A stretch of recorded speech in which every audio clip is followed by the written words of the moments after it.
पेड़ों के पत्तों से टपकती ओस की बूंदों की आवाज़ सुनकर वुड्स की नींद खुल गई। उसने वहाँ एक अद्भुत दृश्य देखा। बगीचे में एक नेवले और सांप के बीच लड़ाई चल रही थी। सांप ने मौका भुनाया और असाधारण चपलता के साथ नेवले को डस लिया। नेवला तेजी से जंगल की ओर चल पड़ा।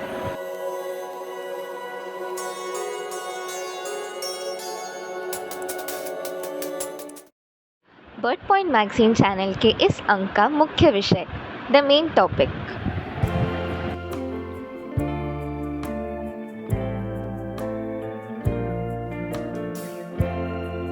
हमारे ग्रह पृथ्वी पर पर्यावरण, ऋतुचक्र, बर्फीली हिम नदी, हरे भरे अरण्य, सागर, वन क्षेत्र आदि सभी घटकों का आपसी संबंध है जो वातावरण की गर्मी ठंडक पर प्रभाव डालता है। दोस्तों, हमारे इतिहास में अनेक महान हस्तियां अलग क्षेत्रों में प्रसिद्ध है, लेकिन क्या तुम ऐसे ही प्रसिद्ध लोग को जानते हो जिन्हें दो व्यक्तियों की जोड़ी में जाने जाते हैं?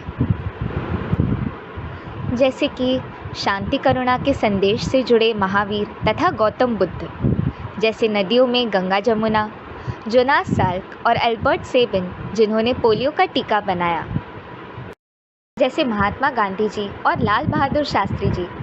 मज़ेदार फिल्मों में लॉरेल हार्डी तो हिंदी फिल्मों में वीरू और जय के किरदार।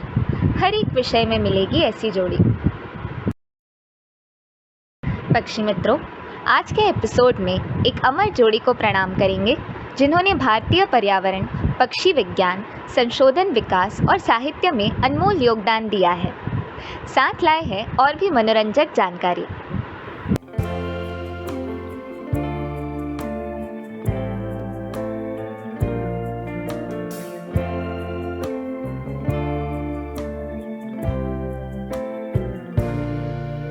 पक्षी मित्रों, जून माह का पक्षी है आप सभी का जाना पहचाना शुभ्रा पक्षी।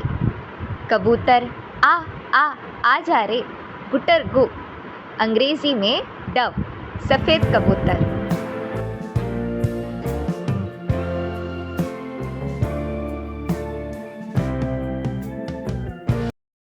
स्नेह भाव, अहिंसा, शांति का प्रतीक, भावनिक संबंध को समझने वाला, परिवार की देखभाल करने वाले, शांत मेहनती पंछी है ये कबूतर।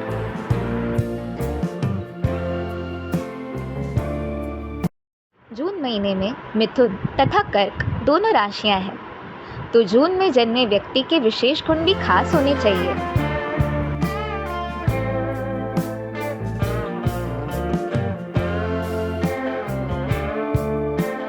कोई जानकार तो यह कहते हैं कि अनेक लोकप्रिय नेता, अभिनेता, कलाकार, सामाजिक कामों में व्यस्त व्यक्ति इसी महीने में जन्मे हैं।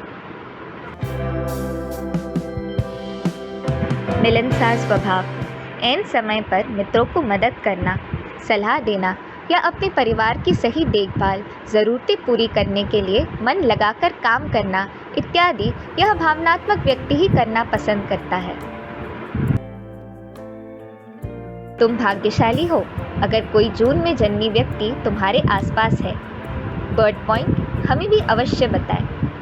अब चलते हैं बर्ड पॉइंट मैगजीन के अगले लोकप्रिय स्तंभ की ओर, जो है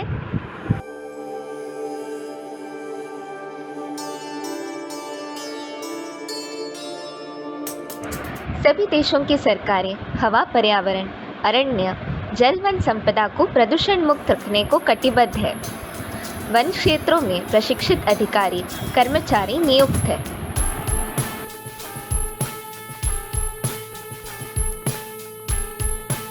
इन्हीं जंगलों में समय बिताकर छोटे बड़े जीव जंतु, प्राणी जीवन, पेड़ पौधे, फूलों के साथ विविध पक्षी जीवन का बारीकी से अध्ययन करके अंतर्राष्ट्रीय स्तर पर मशहूर होने वाली भारतीय जोड़ी है बर्डमैन पद्म विभूषण डॉक्टर सलीम अली और पद्मश्री अरण्य ऋषि मारुति चित्तमपल्ली।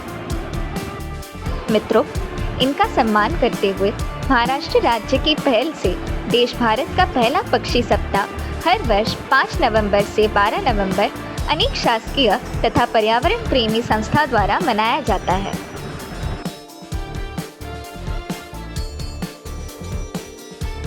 25 अप्रैल पद्मश्री पुरस्कार से सम्मानित मारुति चित्तमपल्ली का जन्म 5 नवंबर 1932 सोलापुर में तो शासकीय उपवनरक्षक पद पर 34 वर्ष कर्तव्य करते हुए अधिकांश समय नागपुर विदर्भ क्षेत्र महाराष्ट्र के प्राकृतिक घने जंगलों में बिताया है। इसी कारण इन्हें अरण्य ऋषि की उपाधि मिली।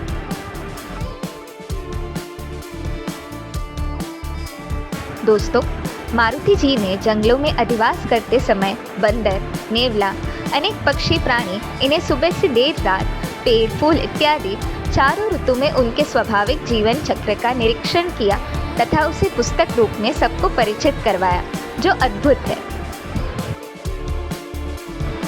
प्रकाशक है साहित्य प्रसार केंद्र, नागपुर, महाराष्ट्र। जंगलाचे देणं अर्थात जंगलों का मानव को नजराना। मुंबई सकाळ दैनिक लिखता है, इस साहित्य में कलात्मकता, काव्यात्मकता है। प्राकृतिक सौंदर्य को परखते हुए प्रसंगों के वर्णन में भावुकता भी है। मैं तो सभी दर्शक मित्रों से आग्रह करती हूँ कि ऐसा साहित्य दोबारा कोई नहीं लिख सकता। और वैसे भी घने जंगल धीरे धीरे नष्ट हो रहे हैं। इनके लिखे पुस्तक है पक्षी जाय दिगंतरा, जंगलाचे देणे, रानवाटा अर्थात जंगल में पगडंडी। रातवा यह पक्षी का नाम है। इस पुस्तक को 1994 में राज्य पुरस्कार प्राप्त हुआ था। प्राणी कोश, पक्षी कोश तथा शब्दधन बहुविशेष है। अन्य इस प्रकार है। दर्शक मित्रों, पर्यावरण प्रेमी, पक्षी मित्रों, ऐसा अनमोल योगदान देने वाले अरण्य ऋषि मारुति चित्तमपल्ली के प्राण पखेरु अपनी 93 वर्ष की आयु में इसी माह 20 जून 2025 को अनंत में उड़ गए।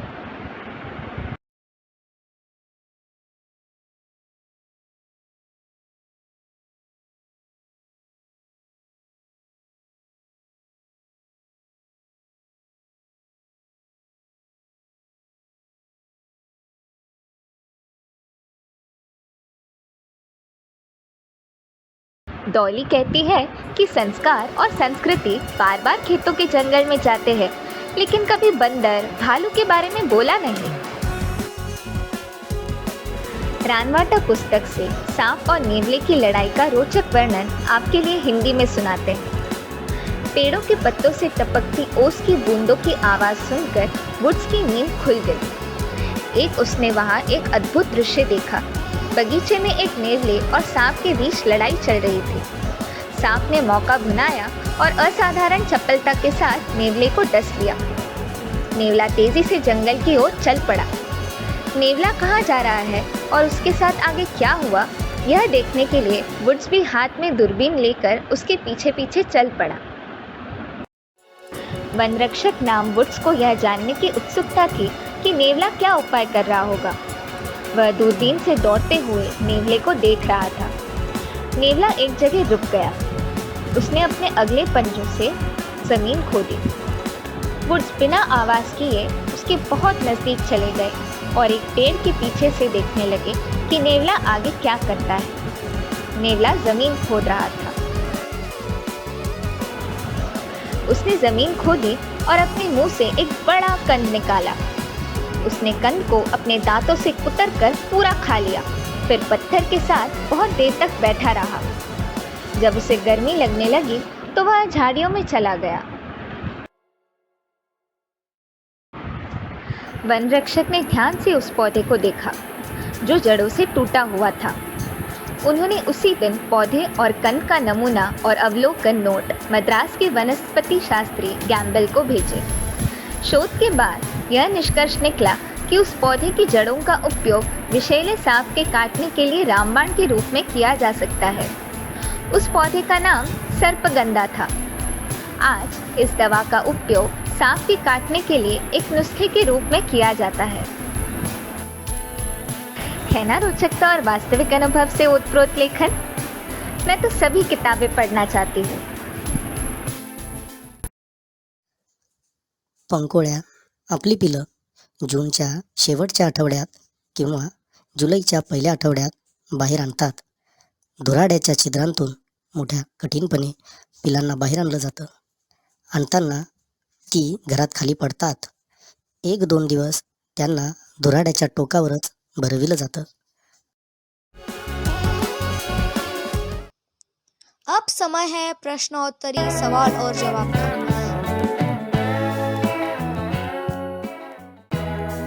दर्शक मित्रों, एपिसोड 35 में आपसे पूछा था एक प्रश्न कि पक्षी घोंसला क्यों बनाते हैं? Why do birds make a nest? मित्रों, हमें केवल 7 ही सही जवाब मिले हैं, बाकी 50 तो गलत थे।